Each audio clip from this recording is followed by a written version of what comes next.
Hello everybody and welcome back to Building Drayton Manor in Planet Coaster. This is episode 20, also known as season 2, episode 10. This is the series finale and as a result we are back to riding the rides. I apologise if my voice does sound a bit dead during this video. I did just wake up and I can't be bothered to wait until like the afternoon to record this. As you can see, we are starting this off with a ride on one of Drayton Manor's 4 roller coasters. This is Buffalo.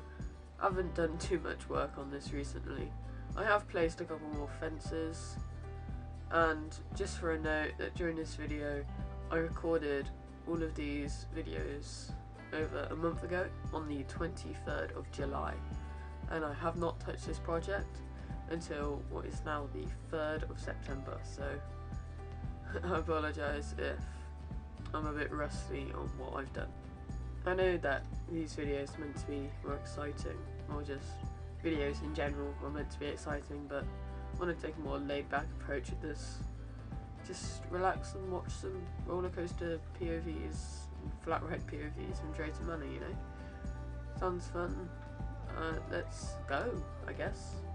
Down the second drop on Buffalo. Now, this is a slow turn, a couple of bushes, and I did place them. I haven't really done that much in the second half of that ride in such a long time. I don't know where maintenance is on this ride. Obviously, it's probably quite well hidden. Next up, this is the Flying Dutchman. On my most recent visit to Drayton Manor, I did get a snazzy ride on this, whilst Dan was on Pandemonium, because if you don't know, I despise Pandemonium. And as I may or may not have said in the vlog, I can't remember, I do think that Wave Swinger is better than this. On Flying Dutchman you can't even like wave your feet around, because you're effectively in a little boat and it's quite clunky. Now this is Pandemonium.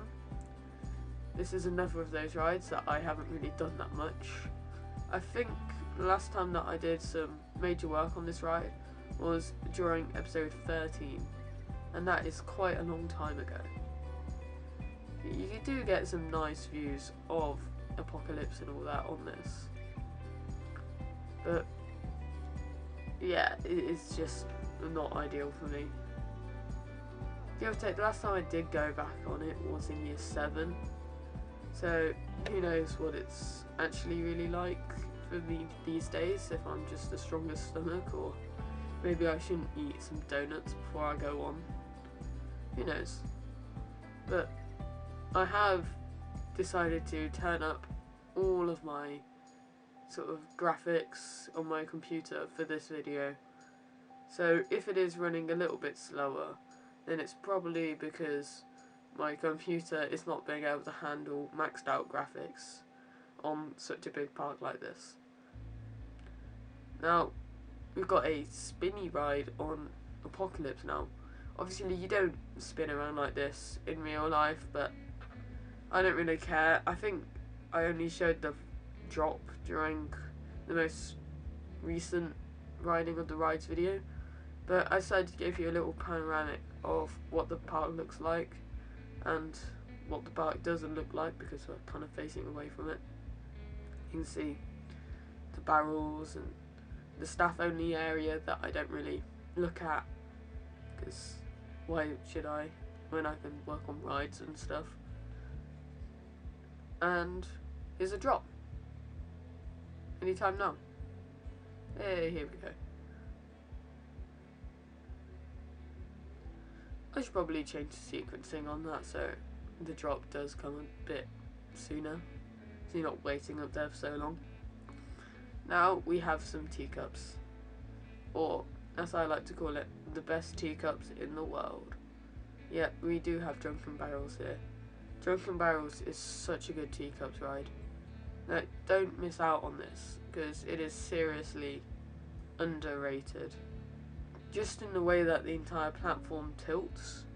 Now you don't get this on this Planet Coaster version of the teacups, but the entire thing does tilt and it gets quite intense towards the bottom. Well, I decided that I'd leave out that ride on Sheriff Showdown, and now it's time for the illegal POV, also known as look what happens when I ride an accelerator. Oh, lovely. So I'm gonna have to go and try this my own way, and by that I mean trying to do it myself. So gonna have to reverse up that lift hill eventually at some point. Well, I probably should have found the right angle snap when I put those drive tyres down many episodes ago, because they're all wonky and there's way too many of them.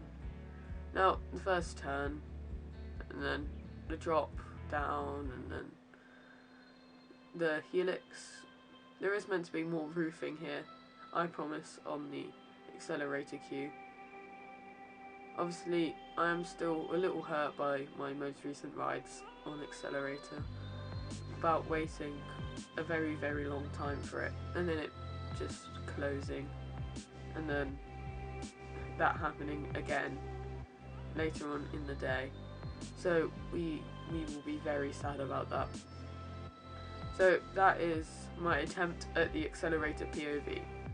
Now, the bounty pirate ship. Now, I don't think I've been on this since about year 5. I don't dislike it, but you know, I'd just rather ride something else like air race or something. I don't know, pirate ships are a bit of a weird one for me. Now, next up we have the Jolly Buccaneer. I did say a couple of videos ago that I wanted this thing to close. I mean, it's not that bad. It never was that bad. But just an advice for all of these sorts of rides, sit on the right. Now, the carousel, obviously I need to find a horse seat, because for some reason this game is allergic to the idea of me sitting on a horse seat on a carousel. That's the whole point of a carousel. Now time for a bit of music.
Sorry to interrupt with the lovely jazz music like that, but we have reached another roller coaster. This time we have the Troublesome Trucks.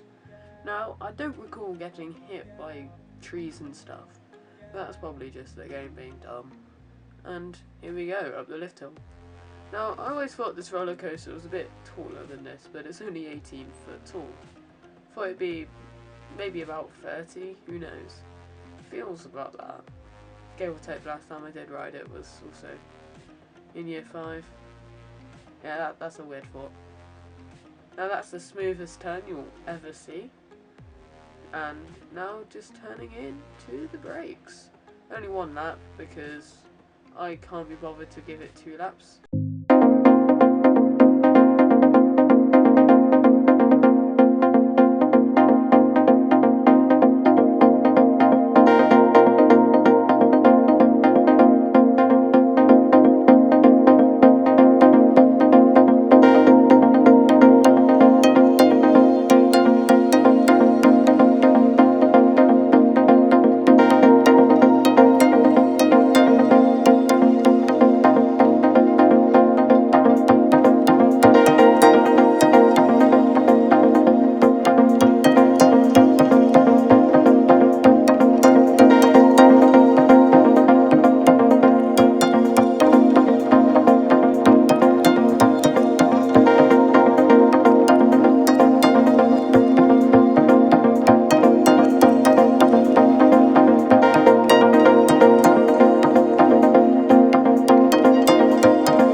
Wave swinging out, and I did build this in a recent episode, so there will be a link in the cards if you'd like to watch that now, if I'm bothered to put it there. I would also like to take a moment in this video to talk about my channel and this series as well. So if you don't really care, then you can mute. I mentioned a bit earlier on in the video how this took over a month for me to go from recording these clips to actually doing this voiceover for. Now, I've been finding a real lack of motivation about recording this series. I haven't actually been on the park file, since I recorded this footage. Now, I don't think this will be the very end of this series, because I'll probably will want to bring it back at some point. But for this foreseeable future, this episode will be the end of both season 2 and just the series as a whole. Now, of course I will still be uploading to my channel, but not as much altogether, because this next couple of years I've got my GCSEs coming up and my A-levels, and I'd quite like to focus on them rather than recording this Drayton Manor series. Also, I'd just like to say thank you guys for sticking with this series all the way since episode 1, when I had 0 subscribers, and now when I have over 100 subscribers. This long running series that I've had has really helped my channel grow, and I'm really thankful for that. But I feel like as a person and as a channel I should just grow and just make more general theme park content instead of making my general content and then this series on top of that. This probably won't be the last ever episode of this series. There probably will be a season 3 at some point, and I'll probably change up the style that I do these episodes in. So don't you dare unsubscribe just yet. Episodes will probably be coming back at about Christmas time. So guys that are muted, you can unmute now. Yeah, you can't hear this, so I'll just put up a message on the screen. So, Stormforce 10. We went on this during my visit. This time in the back row. My 2 previous rides on this were all in the front row. Arguably the driest row.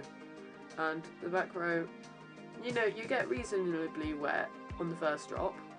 You get drenched head to toe on the backwards drop. And then all you need to do is just keep your hood down on the big drop. Surprisingly enough, the big drop's the least wet. So this is Adventure Cove River Rapids, or whatever it's called these days. Haven't been paying too much attention to this ride since it opened, because we went just before it opened. Went just before Wave Swinger opened as well. Fortunately, we were able to get it during soft opening. And Wave Swinger is so good. And just that bit at the start where you can just swing into people. Like, obviously, don't do that, it's unsafe, I guess, but I'm not sure where I'm going with this. And finally, we have Shockwave, the biggest roller coaster here. With my astounding 8 rides that I've had on this total, 7 rides in a day, I do have a good feel for how this goes. Now, I did custom support this many months ago, and there's a very sketchy catwalk on the right side of the lift hill that I downloaded off the Steam Workshop or something. So, a nice thing about Shockwave and Adventure Cove River Rapids is how it's all integrated into each other. They were both built 1 year apart, both by Intamin, and they were just designed around each other.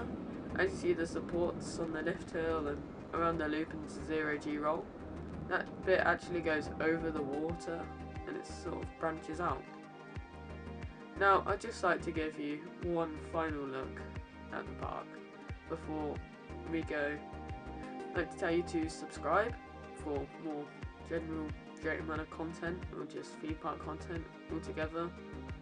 Fortunately, this will not include this Drayton Manor series for a bit of a while afterwards, but it's just nice to see the park and Toby's Tram Express, which is not nice to see because Toby's Tram Express is evil. Obviously, I do advise if you go on it, don't hold on to the bar, slide around as much as possible and mourn the loss of your knees afterwards. Anyway, this is the end, and bye!